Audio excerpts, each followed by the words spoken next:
I really wanted to speak at graduation growing up, so I decided that I would be student body president, and that didn't work out.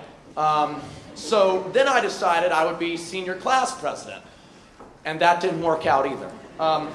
So then I decided I am going to be the valedictorian, and that didn't work out. So here I am, your salutatorian, speaking to you at graduation. And when I finally found out I would get to speak at graduation, I did what any honest salutatorian would do. I went to the internet, found a speech, and changed it around just a little bit so no one would ever know it wasn't my own work. So I wrote this speech, and it was all ready to go for tonight. And as I lay in bed last night thinking about this very moment when I would stand and express my feelings in front of 1,500 screaming fans. Screaming fans. Okay, a couple of screaming fans. But I lay there thinking, and all of a sudden, my window flew open. And in a gust of wind, a pale and ghostly Mr. Gary Edwards comes floating into my bedroom. And I said, whoa, whoa, whoa, Mr. Edwards, what are you doing? And he said, Daniel, tonight you will have 3 spirits. And I said, whoa, whoa, whoa, Mr. Edwards, I don't drink. And he said, Daniel, tonight you will have 3 spirits come and visit you. And I said, well, all right. And he said to me, appreciate what you have, because soon enough, it'll be just a faint memory. Emory. And with that, G-Force was gone. As you can imagine, it was a little hard to settle down after this, and I lay there, but I finally began to sleep when suddenly the spirit of Mr. Andy Kennedy, our elementary school principal at Manning, was standing by my bed staring at me. I said, well, Mr. Kennedy, what's up? And he said, I'm here to show you your past. The next thing I knew, it was 1998, and I was standing on the playground of Manning Elementary. I saw the kids in their Pokemon shirts running around the merry-go-round, which was a death trap waiting to happen, singing, it ain't no lie, baby, bye, bye, bye. And I take you to the candy shop. However, no one actually knew what was meant by candy shop. I watched these kids slowly morph into 13-year-olds standing around at a dance party while the guy sees how much hip he can get a hold of, and Savage Garden plays in the background. I want to stand with you on a mountain. Oh, look. There's Daniel standing all by himself at the punch bowl. But I watched these kids, these little usses, enjoy themselves, but most of all, enjoy each other. Time passed on, and these kids became a freshman class, standing on the courtyard on the first day of school, armed with Hollister bags full of school supplies, because no one brings a Walmart bag to school.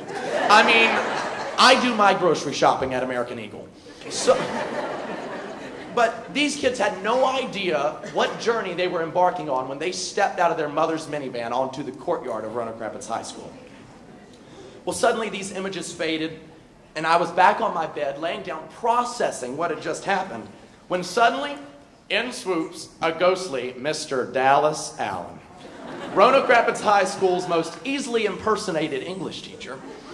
He said, follow me, Daniel. Come on. Yep.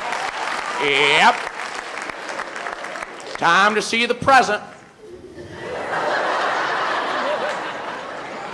Well, we flew off into the polluted Roanoke Rapids night air, and he showed me my class at graduation. And it looked just like this. I was standing here, and you were sitting there, and I took notice of every tear shed as people realized this was it for the class as a whole. We would soon be parting from this auditorium, this building, this school system, and each other to begin our lives. I saw parents sitting there, my parents sitting there, watching their son give a speech and thinking, well, we raised one of them, right? I'm just kidding. My brother is an awesome guy who saved my butt many times. My family's awesome. Love my sister. Love all of them. Anyway, and I saw my teachers thinking of all they've done to ensure the class of 2012 success. I saw Mr. Hurley sitting there pondering his influence on our class. And I saw parents and siblings looking back on the life of their once young child who's now wearing a cap and gown. This picture slowly morphed back into my slightly less dramatic picture of my bedroom. But no matter how much I wanted to stay in this moment, I had to leave. I was back in my bed wondering what could possibly come next when, suddenly, a floating cap and gown came into my room. Yet again, I took off into flight like Elton John before a concert. We zoomed into my future. I saw stage lights and a stage. Where? I don't know. When? I don't know. I saw me and Callie having lunch, eating biscuits like we always do. I saw Sam and me going on a trip together, doing something undoubtedly illegal, but getting away with it. And I saw myself walking into our 10-year class reunion.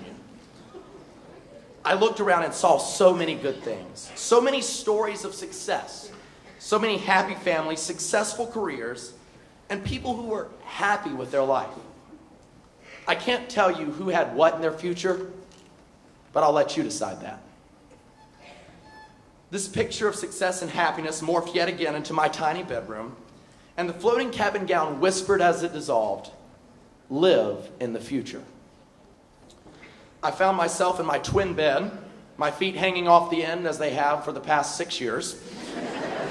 And I thought to myself, we as a class have so much to hold on to, from our dances, our field trips, our troubles, our wins, our losses. But even more than what we have to hold on to, we have so much more to look forward to.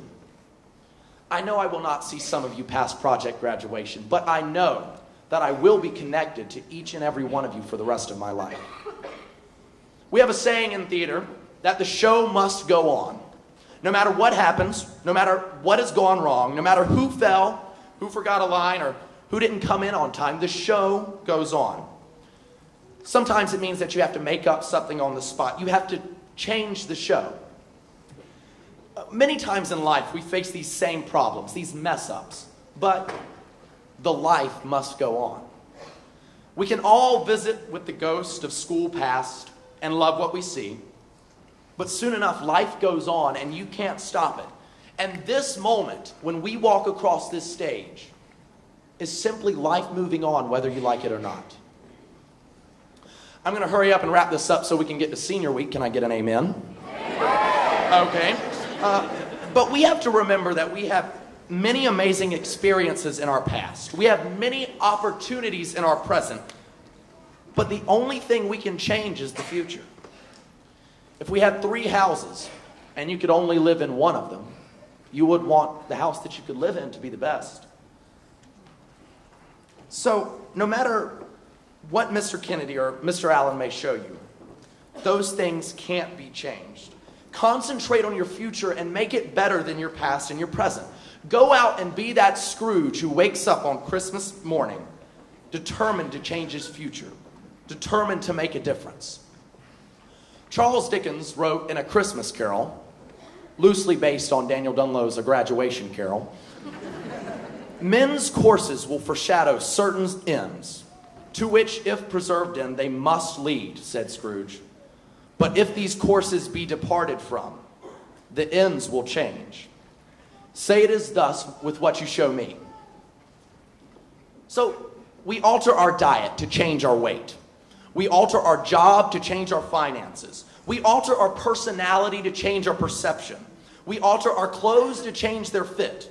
We alter our trucks to change their height. We alter our clocks to change the time, and we alter our research papers to change the authors. I ask you to go out and alter your life to get that change that you need. Just as Scrooge needed change in his life, we can all use adjustments for our future. We can all go out and change tomorrow by the means we select today. live in the future, and I'll see you there. Congratulations, class of 2012, and may God bless us, everyone.